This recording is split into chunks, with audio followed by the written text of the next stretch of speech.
मित्रों नमस्कार। पंजाब विधानसभा के लिए 4 उपचुनाव सहित चुनाव के एक और दौर की घोषणा की गई है।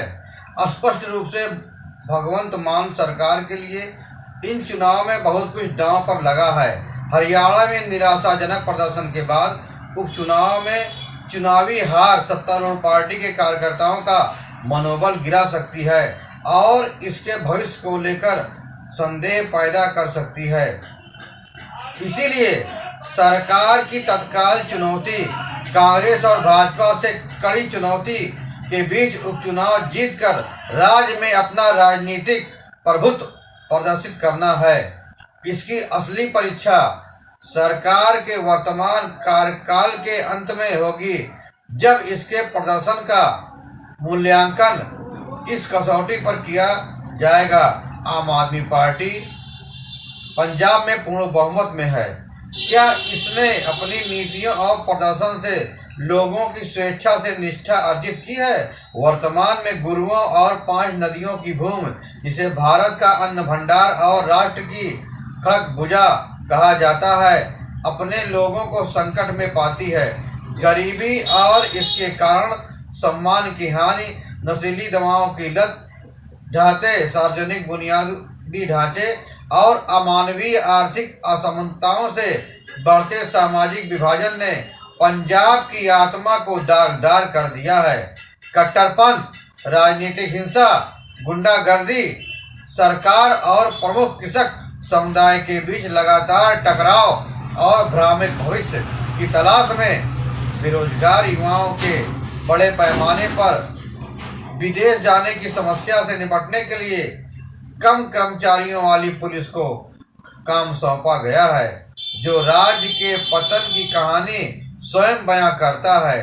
कई विकास सूचकांकों में निरंतर गिरावट कठोर लेकिन अकाट्य वास्तविकता प्रस्तुत करती है।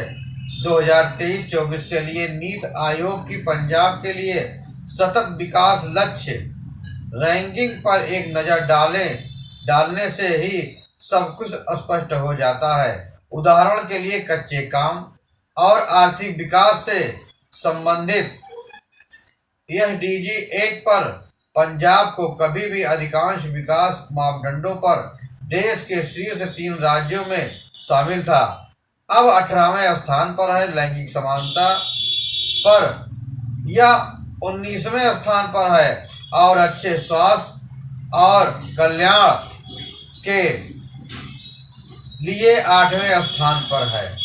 लगातार सरकारों की राजकोषीय फिजूल खर्ची के कारण राज्य का कर्ज मार्च 2024 तक 3.51 लाख करोड़ से अधिक है।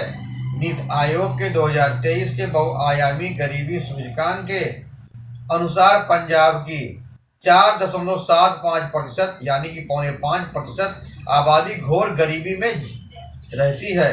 सभी राजनीतिक दलों को इस स्थिति के लिए जिम्मेदारी साझा करनी चाहिए।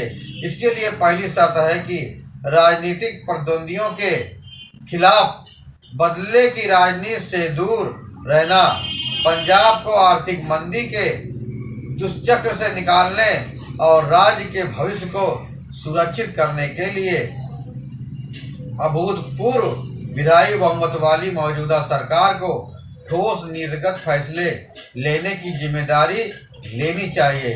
इसकी शुरुआत फसल विविधीकरण और पानी की खपत को तर्कसंगत बनाने सहित अपनी कृषि नीति को दुरुस्त करने से हो सकती है, क्योंकि राज्य में पानी की गुणवत्ता और भविष्य की उपलब्धता दोनों के मामले में स्थिति पंजाब की स्थिति खराब है।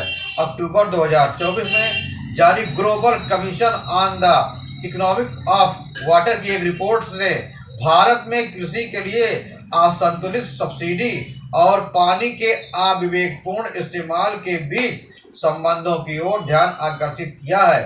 पंजाब के कई जिलों में पीने योग्य पानी की घटती उपलब्धता और इस संबंध में भयावह पूर्वानुमान अस्तित्ववादी संकट पेश करती है।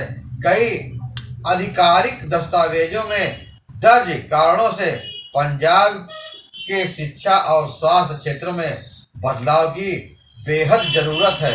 साथ ही यह स्वीकार करने का समय आ गया है कि कोई भी सरकार केवल असंवहनीय उपहार, मुफ्त उपहार और राज्य की उदारता के आधार पर लोकप्रिय समर्थन का दावा नहीं कर सकती है। मुफ्तखोरी खत्म करनी ही पड़ेगी, क्योंकि कोई भी नेता या राजनीतिक दल आर्थिक असंभवता को नियंत्रित नहीं कर सकता है। भगवंत मान सरकार यानी कि आम आदमी पार्टी के पास अपने वादों को पूरा करने और एक अलग सरकार होने के अपने बहुप्रचारित दावे को सही साबित करने के लिए अभी भी समय और अवसर है।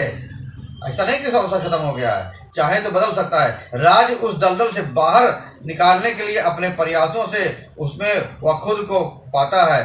सहकारी संघवाद की भावना में केंद्र सरकार से आवश्यक समर्थन पाने का हकदार है, लेकिन यह भी उतना ही महत्वपूर्ण है कि वह स्थिति की सच्चाई के बारे में मतदाताओं पर भरोसा करे और स्थिति को संबोधित करने के लिए कठिन लेकिन आवश्यक कदमों के लिए विपक्ष के साथ रचनात्मक रूप से जुड़े, वैचारिक प्रतिद्वंद्विता और राजनीतिक महत्वाकांक्षाओं के बावजूद अपनी ओर मतदाताओं को आगामी चुनाव में एक प्रभुत्व राजनीतिक भागीदारी पर जोर देना चाहिए और यह सुनिश्चित करना चाहिए कि प्रत्येक चुनाव आत्मनिरीक्षण और राज्य के सामने आने वाले बुनियादी सवालों के इर्द गिर्द केंद्रित प्रगतिशील लोकतांत्रिक राजनीति को आगे बढ़ाने का समय होना चाहिए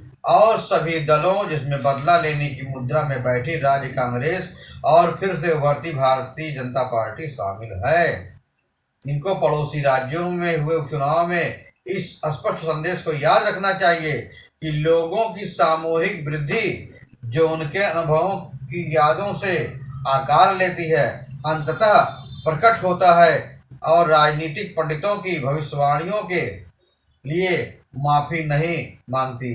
लोकतंत्र की गहराइयों में चुनावों की अंतिम परीक्षा यह है कि वे ऐसे नेता और नीतियां देते हैं जो लोगों का विश्वास जीतते हैं और सम्मान के साथ जीवन जीने की चाहत रखने वाले शोषितों की दबी हुई आहों को अभिव्यक्त करते हैं। पंजाब में होने वाले उपचुनाव चुनावी लोकतंत्र को क्षणिक आवेगों और क्षणिक भावनाओं से परे ले जाकर उनके उच्च उद्देश्यों की प्राप्ति की दिशा में ले जाने की क्षमता का परीक्षण करेंगे। इसलिए हमें अपनी राजनीति को लोगों के प्रति कर्तव्य की बेड़ियों से बांधना चाहिए। आपको यह जानकारी कैसी लगी? ये हम पंजाब के बारे में बता रहे थे, आपको यह जानकारी कैसी लगी? कृपया कमेंट बॉक्स में अपना कमेंट देना ना भूलें। धन्यवाद।